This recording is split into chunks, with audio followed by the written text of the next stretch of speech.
Salut à tous, j'espère que vous allez bien, je suis très heureux de vous retrouver pour une toute nouvelle vidéo. Et aujourd'hui, on va parler de la finale de Buenos Aires entre Cameron Norrie et Carlos Alcaraz. On attendait Carlos Alcaraz, je n'en ai pas encore parlé depuis le début de cette saison. Pourtant, il est numéro 2 mondial, une anomalie, mais il n'avait pas joué de tournoi depuis ce tournoi-là. C'est son premier tournoi de l'année 2023 et il a déjà remporté son premier tournoi de l'année 2023. Il est sur de très bonnes bases et ça va vraiment être très intéressant de voir, j'espère voir un très grand Alcaraz cette année 2023 parce qu'il faut concurrencer Novak Djokovic, il faut concurrencer tous ceux qui arrivent, et Alcaraz, et même si Alcaraz a déjà quand même presque 20 ans, on a l'impression qu'il est quand même là depuis quelques années, numéro 1 mondial, déjà vainqueur de Grand Chelem. Là, c'était qu'un 250 entre guillemets, mais c'était un tournoi de reprise et c'était très important et j'ai trouvé très solide. On va un petit peu débriefer en image cette finale contre Cameron Norrie. Finale qui, ouais, il n'y a pas vraiment eu de finale, même s'il y a eu un petit relâchement, on va voir sur la fin, mais il n'y a pas vraiment eu de finale grosso modo. Donc, on voit, c'est une terre battue très orange d'ailleurs, hein, beaucoup plus orangée qu'à Roland Garros. C'est des lignes aussi qui sont cloutées. Donc c'est des lignes, quand il pleut, c'est très dangereux. Mais là, il fait, on voit, très beau. Il y a juste deux petits lampadaires qui dérangent un petit peu, mais bon, c'est pas dérangeant. Bon, Cameron Norrie qui fait un très bon premier jeu. Là, premier jeu de carrière de Carlos Alcaraz, c'est peut-être le seul moment où il est en danger, en tout cas dans ce début de match. C'est l'un des seuls moments où il est en danger.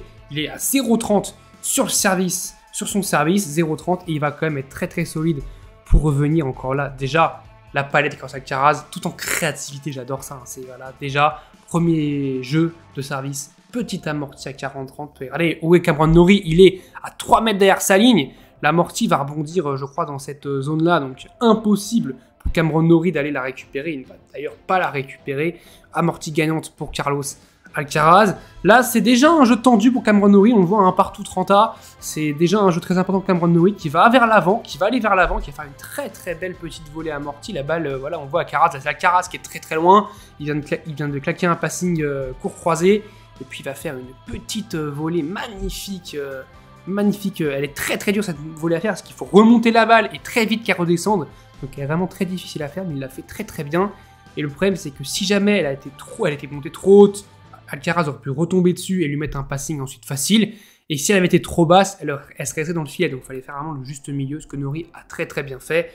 Il ne faut pas lui enlever ça. Là aussi, un petit peu, on voit sur la palette Carlos Alcaraz. C'est, regardez, il est en position quasiment, on va dire, double.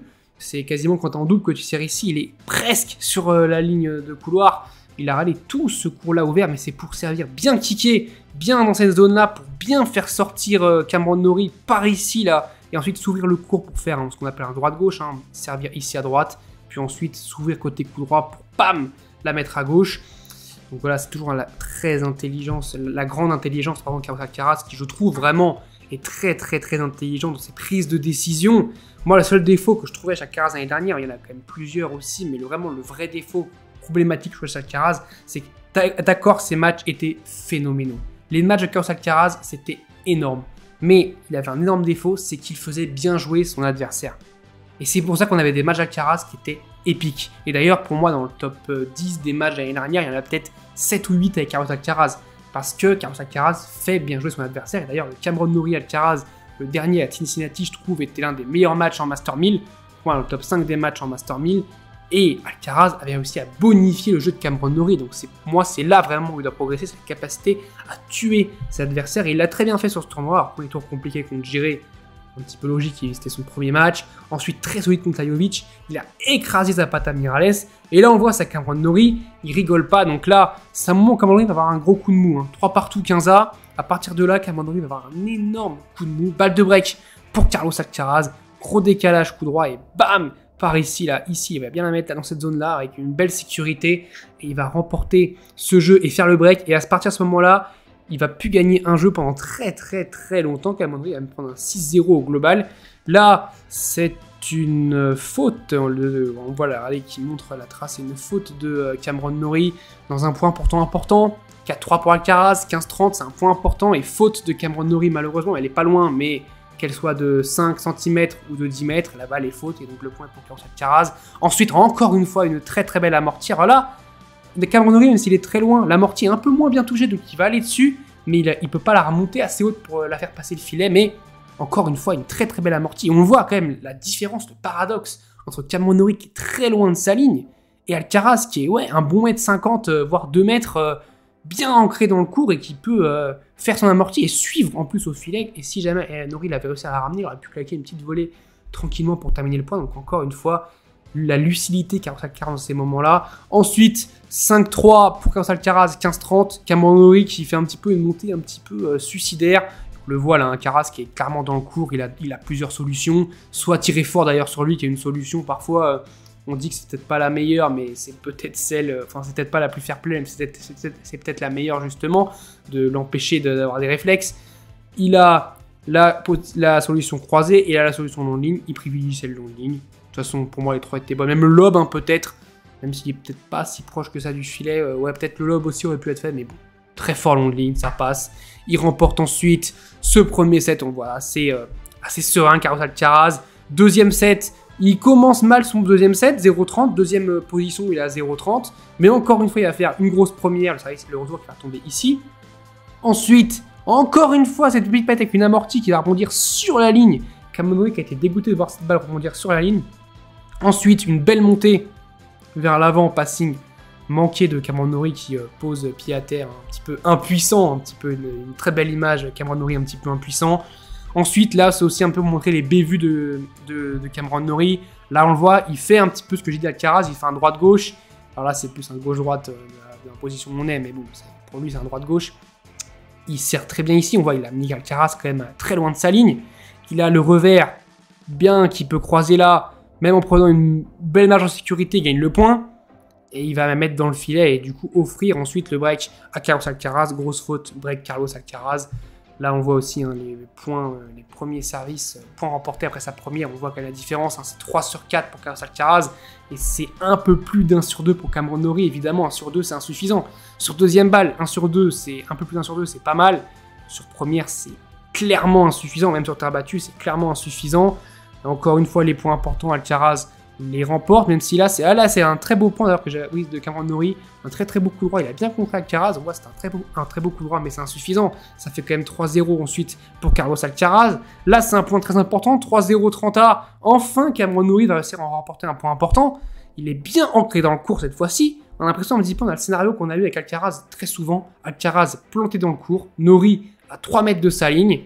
Et Alcaraz qui plante Cameron Norrie. Là, ça a été l'inverse. Cameron Norrie est rentré dans le court, Alcaraz est bien derrière sa ligne, et Norrie qui plante Carlos Alcaraz. C'est aussi simple que ça, et là, une très belle amortie. D'ailleurs, voilà, très belle amortie aussi Cameron Norrie, qui s'est mis à faire du Alcaraz pour revenir à 4-2.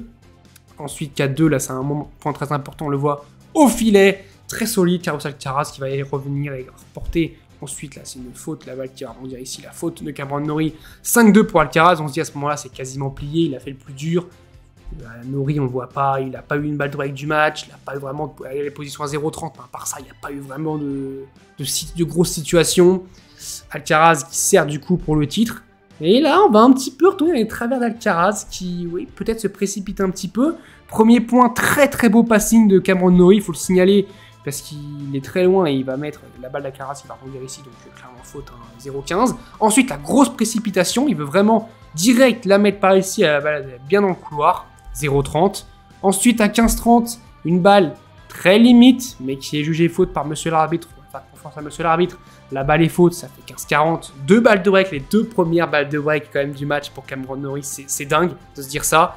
Et sur la deuxième balle de break, deuxième balle de service, elle va rebondir dans cette zone-là, vraiment très loin, au moins 50 cm de la ligne de service. Franchement, c'est pas beau ce qu'a fait Alcaraz sur ce jeu-là. Un très mauvais jeu. Norrie revient du coup à 5 partout. 5 partout, on a ressenti un peu la rage Alcaraz, un bon coup droit long de ligne, et là il a fait un petit peu un geste de rage, un geste comme un peu à Nadal, dans les moments où il faut se révolter un petit peu. Il s'est révolté à ce moment-là. 6-5, 6-5, 40. Oula, l'image est pas très belle, je voulais montrer la magnifique contre-amortie d'Alcaraz, mais là on voit absolument rien, on dirait que c'est un TGV qui passe. Bon, bah, c'est une contre-amortie d'Alcaraz, voilà. Ensuite, là, balle dans le filet, balle de match pour Carlos Alcaraz, et évidemment, ce qu'il devait se passer va se produire un peu plus tard. Une amortie de Carlos Alcaraz, avec un Norrie qui essaye il glisse un petit peu, il est un petit peu sur les talons. Il va jamais la récupérer, et Alcaraz peut lever les bras, il est content, il est soulagé, il est très heureux d'avoir remporté ce tournoi. Alors oui, ça n'est qu'un 250. mais c'est un excellent titre pour lui, son 5e titre sur terre battue, mine de rien. Bon, on sait que c'est un joueur quand même qui a fait ses armes sur terre battue, même si son plus grand titre, il l'a quand même remporté sur dur, il faut pas oublier, il a remporté quand même l'US Open, mais bon, c'est très intéressant. Les deux joueurs, Alcaraz et Norrie, qui seront d'ailleurs tête de série respectivement 1 et 2 du prochain tournoi en Amérique du Sud, au Brésil, à Rio de Janeiro, qui est cette fois-ci un ATP 500. Donc ça va être intéressant de voir ce qu'ils vont faire. Est-ce qu'Alcaraz va enchaîner pour conserver son titre? On rappelle qu'il est tenant du titre de Rio de Janeiro. Est-ce que Cameron Norrie va essayer encore de se faufiler dans ce tournoi très très loin? Je rappelle aussi qu'il y a le tournoi de Marseille aussi qui se déroule en même temps. Rotterdam a été remporté par Daniil Medvedev contre Yannick Sinner. Et en fait, c'est un petit peu, ça switch un petit peu. On a Buenos Aires qui était 1,250 et Rotterdam qui était 1,500. Et là, on va voir Rio de Janeiro qui est 1,500 et Marseille qui est un ATP 250. Voilà. Caras qui est très content. Belle accolade avec Cameron Norrie. On se retrouve très vite. Dites-moi vous ce que vous avez pensé de Carlos Alcaraz. Est-ce que vous avez vu un Carlos Alcaraz qui remonte en puissance, ou alors est-ce que vous avez vu le même Carlos Alcaraz qu'année dernière? Pour moi, c'est quasiment le même. Franchement, j'ai pas vu de différence. C'est quand même très longtemps qu'il n'a pas joué. Il n'a pas joué depuis son quart à Bercy contre Holger Rune. Ça faisait très longtemps. On se retrouve du coup très vite pour parler encore plus de tennis. Qu'est-ce qu'on aime ce sport? Et là, je pense que l'année 2023 va être très intéressante. On espère évidemment aussi que Novak Djokovic aura la dérogation pour les 2 Master 1000 américains, parce que ça peut être très intéressant avec un Medvedev qui a fait un très bon Rotterdam, Yannick Sinner qui joue très bien, Tsitsipas à suivre aussi, Carlos Alcaraz qui joue très bien, et ici on avait Djokovic aussi. Mais bon, on verra. Je vous dis salut à tous, portez-vous bien.